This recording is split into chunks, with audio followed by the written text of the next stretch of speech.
क्या आप संविधान के अनुच्छेद रट रहे हो तो बंद करो। पहले ये तो जानो कि संविधान बना कैसे, बनने से पहले क्या हुआ, संविधान की सभाएं। तो आज हम भारत के संविधान के बनने की कहानी में जरा गहराई से उतरने वाले हैं। बिल्कुल, तो चलिए शुरू करते हैं। हमारे नोट्स में सबसे पहली एंट्री है भारत परिषद अधिनियम 1909 की। इसे मार्ले मिंटो सुधार भी कहा जाता है। ये दो नाम क्यों? ये नाम उस वक्त के दो सबसे बड़े ब्रिटिश अधिकारियों के हैं। लॉर्ड मार्ले, जो इंग्लैंड में भारत के राज्य सचिव थे, ओके, और लॉर्ड मिंटो, जो भारत के वायसरॉय थे।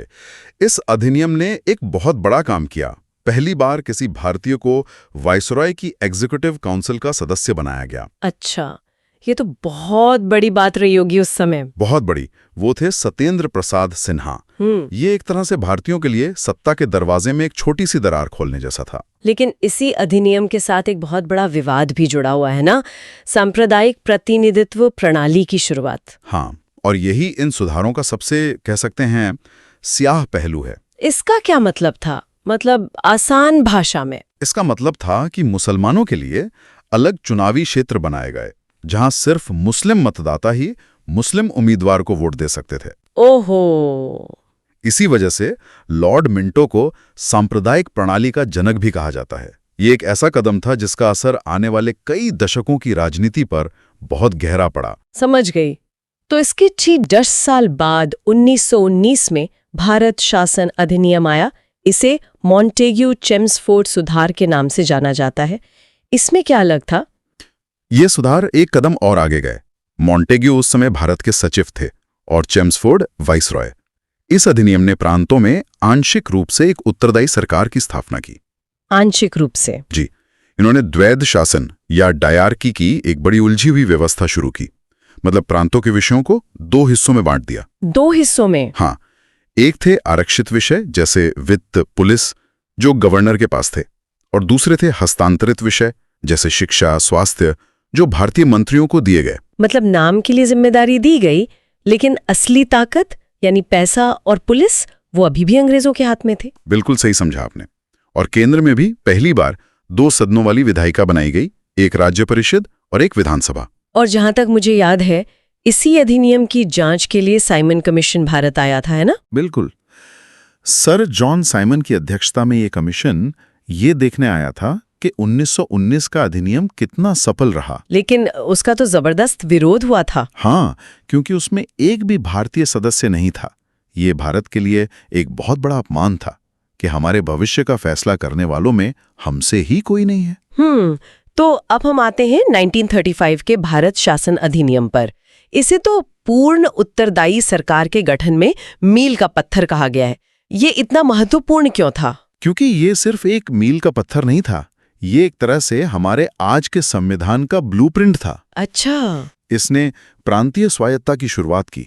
मतलब प्रांतों से वो द्वैध शासन की अधूरी व्यवस्था खत्म कर दी गई। और एक संघीय ढांचे का भी प्रस्ताव रखा था इसने, जहां तक मुझे पता है। जी, एक अखिल भारतीय संघ का प्रस्ताव था, लेकिन वो कभी लागू नहीं हो पाया क्योंकि रियासतें इसमें शामिल नहीं हुईं।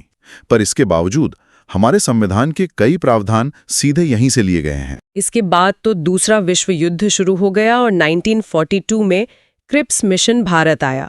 हमारे नोट्स में गांधी जी के एक बहुत ही दिलचस्प टिप्पणी का जिक्र है। हाँ, क्रिप्स मिशन ने युद्ध के बाद भारत को डोमिनियन स्टेटस और एक संविधान सभा बनाने का वादा किया। लेकिन ये सब भविष्य के वादे थे। बिल्कुल। और तब तक भारतीय नेतृत्व का ब्रिटिश सरकार के वादों से भरोसा उठ चुका था।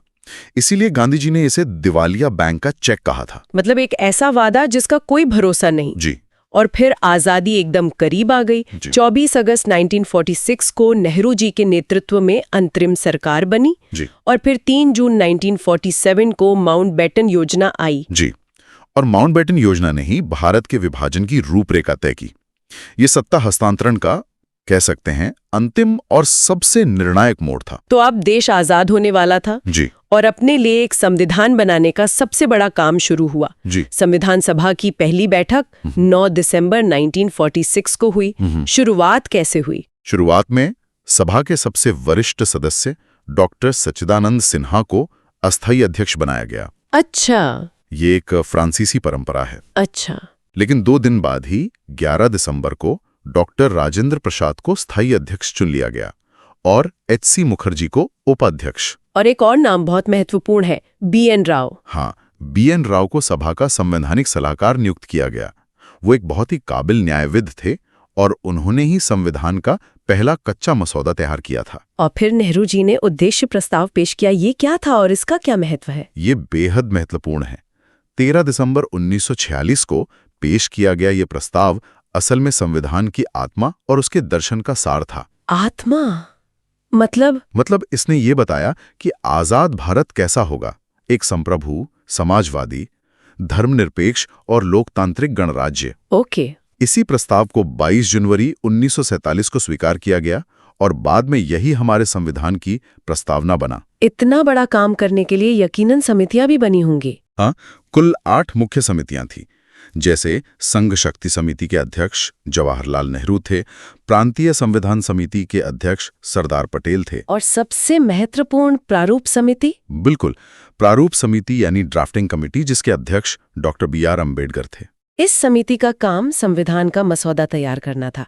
इसका गठन कब हुआ? प्रारूप समिति का गठन 29 अगस्त 1947 को हुआ, आजादी के ठीक बाद। जी, और इसकी पहली बैठक अगले ही दिन 30 अगस्त को हो गई।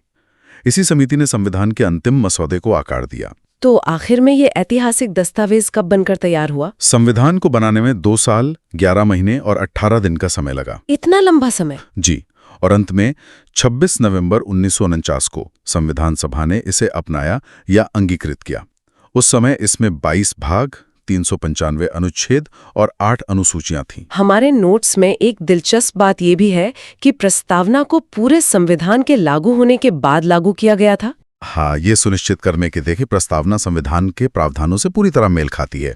अब यहाँ 2 तारीख हैं, 26 नवंबर 1949 और 26 जनवरी 1950। इनमें क्या फर्क है? ये अक्सर लोगों को कंफ्यूज करता है। ये समझना बहुत जरूरी है।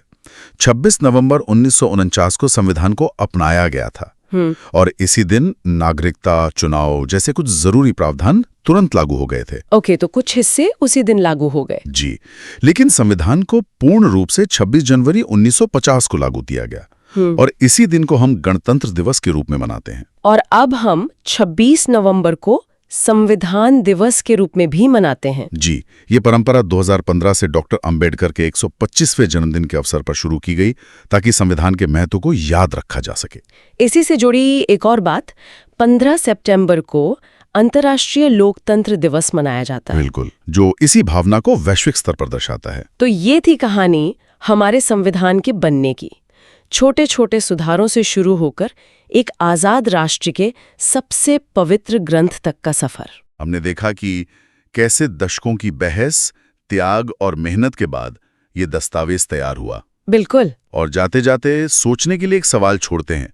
संविधान को अक्सर एक जीवित दस्तावेज, अ लिविंग डॉक्यूमेंट कहा जाता है। इसका मतलब है कि ये समय के साथ बदल और विकसित हो सकता है।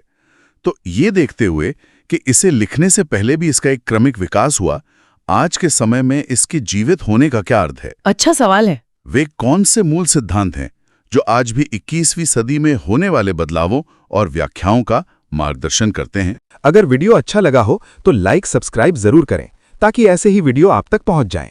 धन्यवाद।